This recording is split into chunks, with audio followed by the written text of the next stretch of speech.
Okay, Ken Roczen, Abu Dhabi.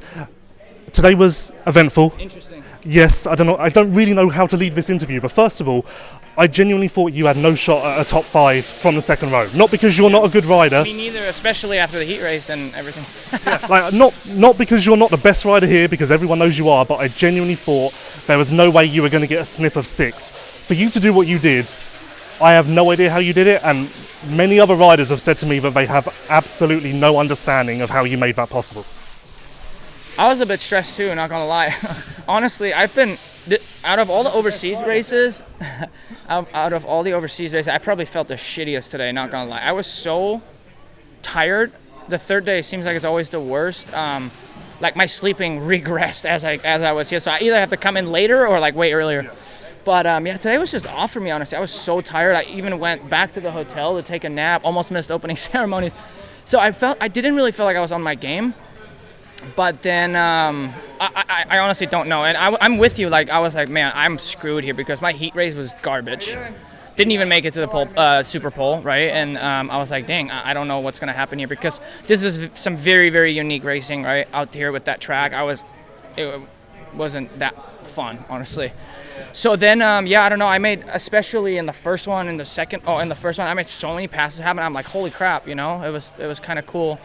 And then obviously me going down there, I just really tucked the front end, and I must have squeezed my foot somewhere, and I thought my metacarpals, I don't know if it's called the same for the foot, but it was really I started to swell up in the boot. Like I thought for sure it was kind of broken, so it took me a lot to line up for the second one, but I'm like, man, I'm just gonna give this a shot. And then the break in between the second and the third one was actually, I mean, you think it's the worst. You kind of want to keep it moving, you know what I mean? So I sat here and I'm like, dude, this is bad. I hope I can get back in the boot.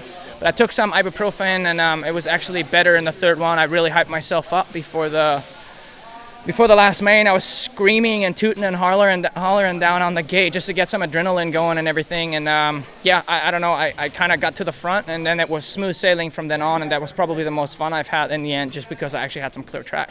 I guess you think you're fine. Like, maybe who knows what will happen tomorrow, but there's no real concern over the foot? Right now it's okay. The ibuprofen is definitely kicking in. I'm actually kind of surprised with how much it's helping, which is good. It's swollen, you know, and then I'm actually having a flight back home, so in the plane it'll probably swell up a little bit too, but I think I'm fine. The track. And honestly, I have to say, sorry to interrupt you, but after the first start, even right away, and there's just carnage everywhere and people down, and I'm like, man, I need to really just get out of here, honestly. This really had nothing to do with an actual Supercross race, honestly. Two things that go into one. The track wasn't what you guys deserve, and the racing in the 450 class wasn't what you guys deserve.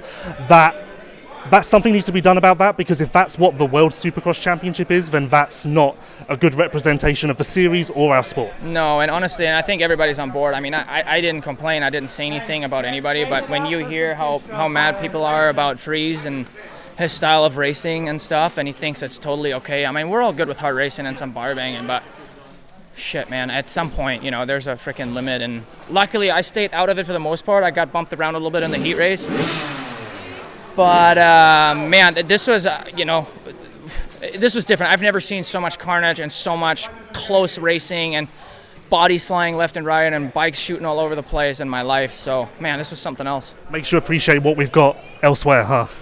Yeah, and honestly, like, excuse me, and honestly, I mean, even the races last year and everything, it was a lot more normal than this, you know, and even in Birmingham, you know, track-wise, like, it was a lot more legit than, you know, coming here and having it this tight.